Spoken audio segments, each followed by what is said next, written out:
So I have a fuel line replacement here, and the bigger line is 3/8. Goes from the filter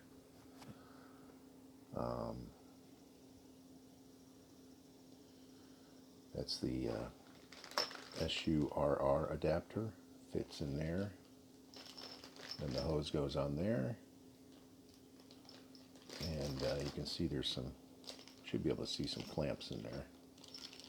Yeah, there they are, way up on top right here. Right there's the clamps. Then the tube.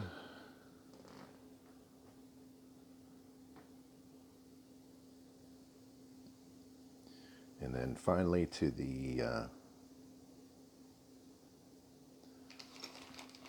over to the connect on the tank. That's one of them. Then the return line starts up here. I had to, let me get this out of the, it's not coming through too good, but at any rate, that's, I'll show that outside, but that was this way. I had to cut it, so what's underneath the car is an end of a tube just like that.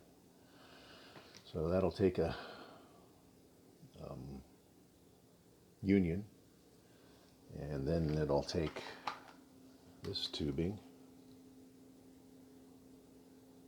and then it'll go to another disconnect like that.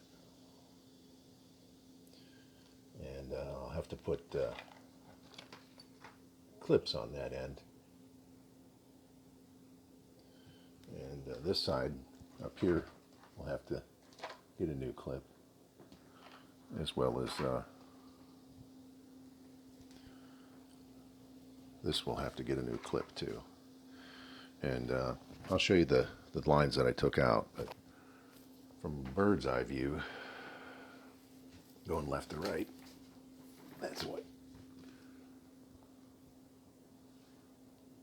it kind of looks like.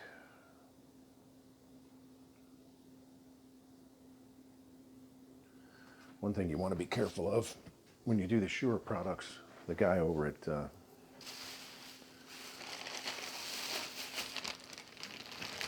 Napa gave me this line